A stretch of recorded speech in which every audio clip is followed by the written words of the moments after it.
to another session of Gallant Current Affairs and News Analysis. Let's move on to today's topic. I have here 6 topics with me, 2 mains and 4 prelims. Let's move on to first topic. We have seen the first page in our news that Centre seeks to overhaul British era criminal laws. Now in this we have to discuss or learn about what are the issues with the previous criminal laws present in India, some committee recommendations, and what are the present changes made under the bill or present recommendation made under this bill. Now what is the state of the current issues related to the criminal justice system in India? You can see that there are a lot of pendency of cases in our judiciary. Close to about 4.7 crores of cases pending in our judiciary. Also, as per the national NCRB prison statistics in India, about 67.2% of the total prison population, or the people who are convicted in a case and they are in the prison, majority or 67.2% of those people are still under trial and their trial has not been completed yet. Also, the policies like the Indian Penal Code, Criminal Procedure Code, Indian Evidence Act, these three has actually a colonial nature. These criminal systems or these laws were actually designed for the purpose of ruling the nation or India. These laws were brought in so that they could suppress the Indians and they could actually build their empire over India. Now presently, after these many years of independence, we still don't need these similar cases of laws. Now, slow enforcement of judicial orders. There is always a tussle between the judiciary and the police. Suppose if you are taking the case of section 66A of the IT Act, the Supreme Court actually struck down this version, but the police are still continue to carry out the arrest based on this section, and they have not actually followed the judicial orders as yet. Inhuman behaviors behind bars. There is always a case of inhuman behavior with especially by prison staffs relating to that instances of custodial rape and death, and there is always a violation of human rights in prisons. Language barriers. As you know, English is the official language that is used in the Supreme Court. So there is always a kind of language barrier because people who doesn't know English, they won't be understanding the complexity of the judicial nature or the laws that create within them. So because of that, there is a denial of justice in that way. So these are some of the reasons why there is issues relating the current criminal justice system in India. So a lot of committees has come and went regarding to the amend this criminal procedure code. First is the Malimath committee. He was a former Chief Justice of the Kerala and High Court. So according to him, he made about 158 changes, but these recommendations were never implemented because there was a lot of tussles going on, and he amended a lot of stringent policy formulations. So these policies were actually never implemented. Now, the Madhav Menon committee, which was created to draft a national policy paper on the criminal justice system, and recently about Ranbir Singh committee in 2020, which was created by the Ministry of Home Affairs in the COVID time, that is 2020. So these three are the committees, some major committees that was created to amend or reform the criminal justice system. So we need to know what are the new formulations. So you see here, 3 bills, the Indian Penal Code, the Criminal Procedure Code, and the Indian Evidence Act was replaced. The Indian Penal Code, which was created in 1860, was replaced by the Bharatiya Nyaya Sanhita. The Criminal Procedure Code of 1898 was replaced by the Bharatiya Nagarik Suraksha Sanhita. And last not least, the Indian Evidence Act was replaced by a Bharatiya Saksha. So these three acts which was created in the colonial period was replaced by some of the Indian Act. This has been a long standing request and is finally acknowledged, and these 3 bill was introduced. It actually proposed about 313 amendments to the present bill. This would change the entire legal system. It would provide more speedy justice. Now, some of the new offences were also mentioned under these new act, which was not present earlier in the IPC, CRPC, etc. It includes endangering sovereignty. Some criteria are added. Organized crime, terrorism is also added. Mob lynching, which has been in news recently because there has been a lot of cases of mob lynching and vigilantism going on. So that is also included. Sexual intercourse by deceitful means or false promise to marry. So these are some of the new offences included. Now we need to look in detail what are some of the major provisions is added into this act. Marrying or making sexual relations with a woman by deception, it could go up to 10 years of imprisonment if a person actually makes sexual intercourse with a woman on the false hope of marriage. The bill, there is an actual exception to this. The bill, however, states that sexual intercourse by a man with his own wife not below the age of 18 years of age is not a rape. Prescribes capital punishment in the maximum sentence in the case of mob lynching. Mob lynching is where a group of people actually take the justice into their hands. They torture or kill a person in the name of justice. That person, the victim, is not even allowed to go to trial in the court or stand in front of a court to even talk his point of view. So because of which these group of people actually enforce justice upon a person. So such mob lynchers would be given capital punishment. And also a new scheme of community service is also being introduced for specific crimes, specifically for minor crimes. This community service is present in the other foreign or western countries like the US and such. So community service as such is introduced in India for minor crimes. These people, like for theft and such, these people will be sent to community centers where they will work for the community for specific days, so as to bring attitudinal changes in the person. Now, there is also other specific criteria like the death sentence can only be remitted to life sentence, and this life sentence can be reduced to about 7 years, and this 7 years of imprisonment, if there is any, can be only reduced up to waived only up to 3 years. People with political clout will not be excluded or spared in this case. That is also mentioned under this act. Now, there are some changes that the police have to take care of. These provisions allow the registration of FIR from any police station. This is also called zero FIR. If you are a person or a victim, somebody, you can actually file an FIR from any police station irrespective of the community or place you belong to. That is actually nicknamed or called as zero FIR. Police has to inform about the status of complaint within 90 days. If a complaint is registered, the police have to give a feedback of what is the status of the complaint which you have given in 90 days. And if in any case, a case is actually punishable by 7 years, but there is no end to the case or no conclusion could be drawn, if that case, such a case is withdrawn, then before doing so, the police has to consult the victim about the withdrawing of the case. Now, the period for an arrest person can be sent to police custody. In the Criminal Procedure Code, a person can be in the police custody for about maximum of 15 days. But with the present act, this has been increased that it can spread over more than 50 days and exceed up to 60 to 90 days depending upon the offence that has been committed by the person. Also, a maximum limit of 180 days has been given to the police to file a charge sheet. 90 days of maximum time and 90 days again can be extended under the court rules. So, maximum of 180 days for the police to file a charge sheet. Now, bill makes it responsibility of the prison superintendent to ensure that an application is made to the court to release under trials who have completed half or 1/3 of their sentence. As I have told you, 67.2% of the population in the prison are still in under trial. So, to ensure that these kind of rights of the prisoners are not violated, the prison superintendent has to make a formal application if the under trial has completed half or 1/3 of their sentences already. The bill also provides that if the accused is not present, the court can proceed to try him in 90 days after the complaint has been made. Like many of the crimes has been conducted and they have left India. So, because of which the police can't make any formal complaint or a case about it. So, such a case if made within 90 days, if the person is also absent, the trial will take place in the court. That is also added in this act. Now, for evidence collection, a clear push in digital technology has been made. In the sphere of summons, warrant, documents, police reports, everything, documentation and digitalization is mentioned. Also, mandatory video recording of everything, whatever the search, seizure, they had to mention everything via the mandatory video recording. Without that, the charge sheet file will not be accepted.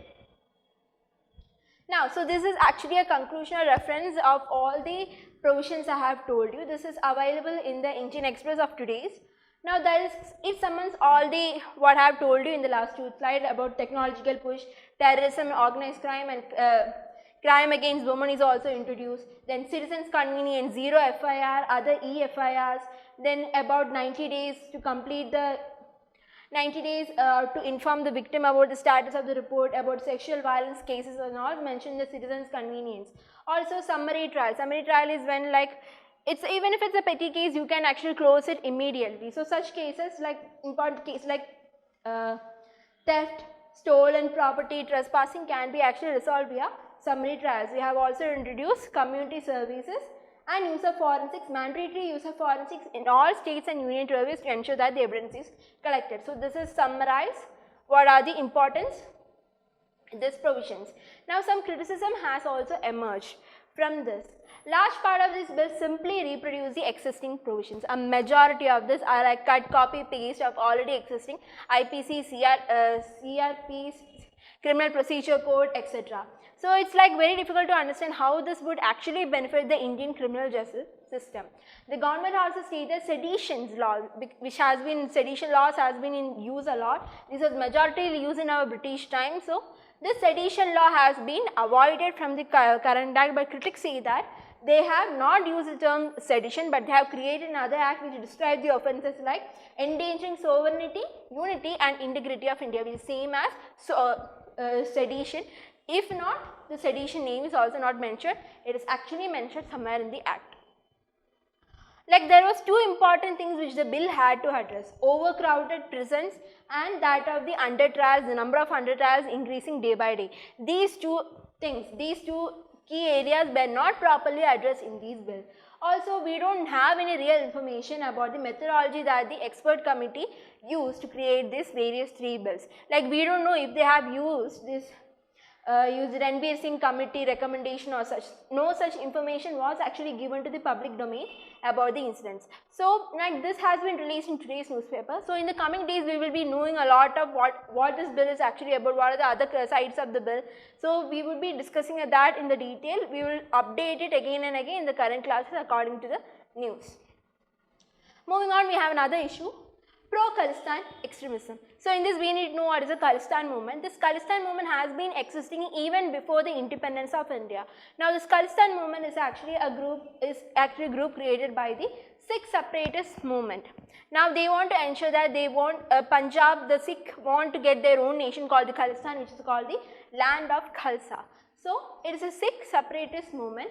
This is because during the India-Pakistan partition, this Punjab was partitioned in the middle, because of which there is a lot of sentiments going on for the transmission. Also this majority of the Sikh Punjabi important places like the Lahore, their capital, and also the Guru Nanak birthplace all went to Pakistan, actually increasing resistance within the Punjabi groups.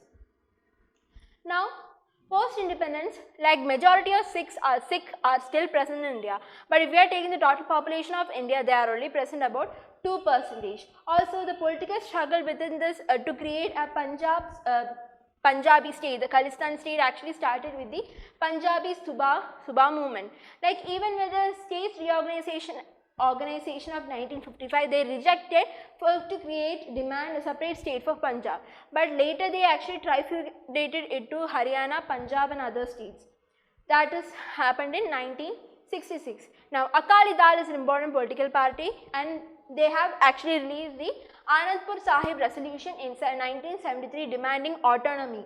That's not secession like complete independence from India, but autonomy for the state of Punjab.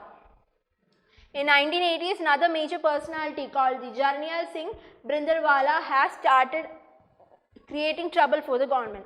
This Jarnail Singh, with the help of Akali Dal, they actually created a lot of trouble, and they launched the Dharam Yuddha Morcha, or it's a movement, and they took residence in the Golden Temple. Now you know that this has led to Operation Blue Star, where the army entered the Golden Temple, attacked and solved this issue. But later, few days after, the former Prime Minister Indira Gandhi was assassinated by her Sikh bodyguard. So this is a background for the Khalistan movement. Like it's a short review because I couldn't tell you everything in just one slide.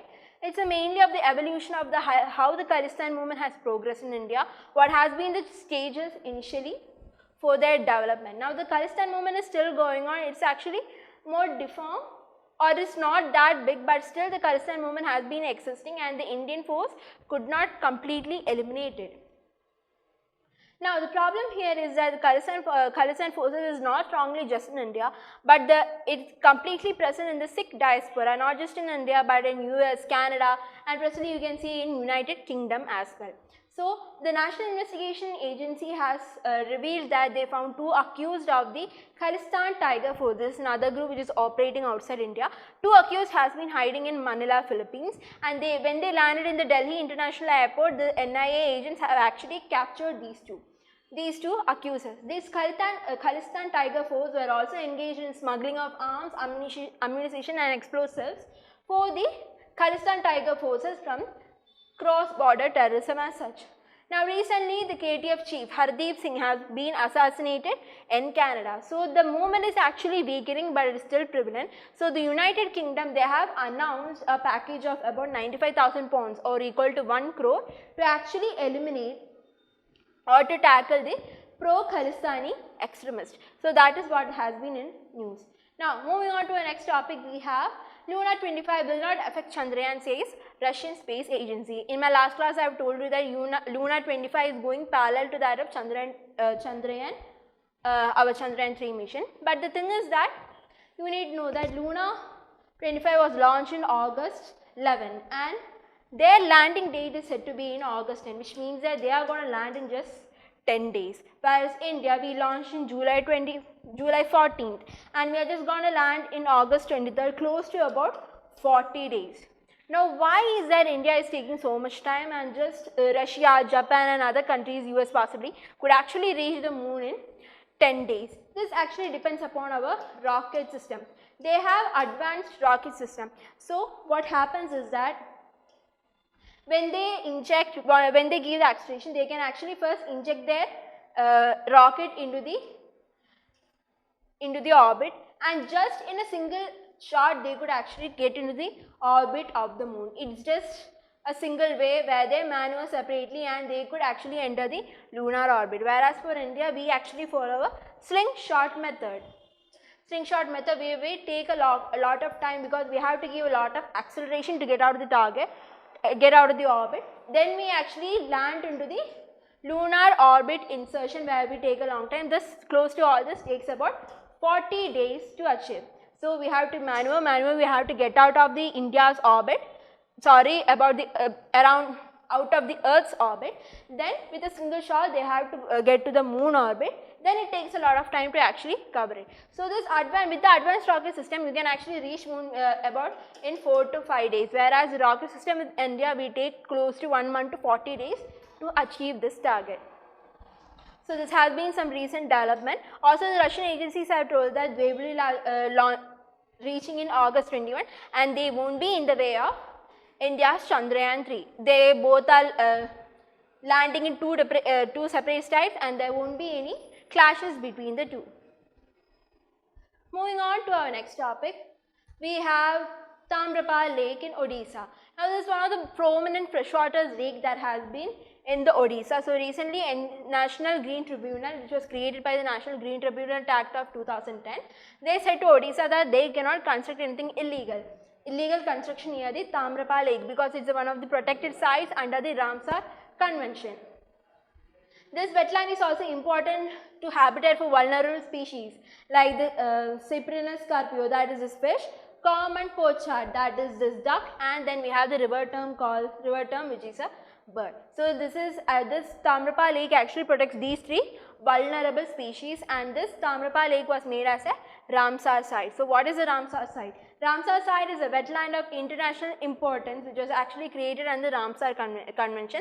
This Ramsar is actually a city in Iran. This convention took place in Iran, so it is known as the Ramsar Convention. It is an intergovernmental environmental treaty established under UNESCO by 1971. India presently has about 75 Ramsar sites. It is not important that you know all the 75 Ramsar sites, but you need to know the latest Ramsar site of the last 2 years, so you would be helpful in your prelims and the mains. And you should also know some of the important Ramsar sites. This is the total list of 75 Ramsar sites. It is there in the board, which you will be learning in your environment classes. So, So you have to just point out, learn the latest Ramsar sites and also some of the important Ramsar sites which has been in news recently. Moving on to our next, June industrial growth slows to about 3.7%. Now you see here, the industrial production has actually slowed down to about 3.7% in June. The consumer durables, which are actually essential durables that is used by the consumer, has also reduced or shrank by about 6.9% in June compared to last year. As many as 14 out of the 23 key manufacturing sectors in India also witnessed some kind of downfall. The consumer non-durables growth also slowed down to 1.2%. Out of all this, these key elements are given out by the Index of Industrial IIP. So we need to know more about this Index of Industrial Production. Index of Industrial Production is an indicator that actually measures the changes in the volume of production of industrial products during the given period. So it has been compiled and published monthly by the National Statistical Office, which is under the Ministry of Statistics and Program Implementation. They actually give a composite indicators which measures the growth rate of the industry. There are a lot of industrial sectors in India, so they actually give a cumulative output of how the growth of industry sectors is happening in India. It can be actually two broad sectors like the mining, manufacturing and electricity, and like use-based sectors like basic goods, capital goods, intermediate goods as such, and they are based on the base year of 2011-12. The IIP, the Index of Industrial Production, also give out the key components of the 8 core industries I told you in my last class. These 8 companies actually compiled about 40.2% of the total weightage of items. Now this is the order. This is the order of the 8 core industries as present. In the first, that is refinery products, followed by electricity, steel, coal, crude oil, natural gas, cement and fertilizer. These are the 8 core industries. This core industry sector's growth is also given by the Index of Industrial Production. So in this topic which you need to know mostly is IIP. Now moving on to our last topic, Chinese merchant ship docks at Colombo Port. So this is not the first time that a Chinese ship has been docking in the Indian waters, close to the Indian waters in Sri Lanka. In last year, about a Chinese vessel called the Yuan Wang Fai has actually arrived in and docked in the Hambantota port. A lot of resentments was given out by India and US voicing concerns over this Chinese spy ship docking in Hambantota port. Now about a new called the Hai Yang 24 Hao has been docked in Colombo, and the Sri Lanka has claimed that they have actually delayed this by a lot because there was a lot of resistance from India. So this is not the first time, because these some of the factors would actually create a diplomatic pressure in the case of Sri Lanka from India and such. The Chinese ship docking in the Indian waters is not very good because these actually ensure the dominance of China in the Indian waters. So to remove that Chinese presence out of Sri Lanka is very important. So that was a very small news. Now let us see one practice question we have. If a wetland of international importance is brought under the Montreux record, what does it imply? First one, changes in the ecological characters have occurred and are occurring and likely to occur in the wetlands as a result of human interference. The country in which the wetland is located should enact a law to prohibit any human activity within the 5 kilometers of the edge of the wetland. The survival of the wetland depends on the cultural practices and traditions of certain communities. It is given the status of World Heritage Site. This statement is wrong, this statement is wrong. The second, you might get confused with A and B, but A is the correct answer. Changes in the ecological character have actually occurred and is occurring, and because of which it is likely to occur. The wetland is gone lost because of the human interference is the correct answer. Now moving on to the mains practice question, I have 2 questions here with me. One deals with the wetlands and other with the issue in Punjab. Please answer these questions. We will be discussing it in tomorrow's class.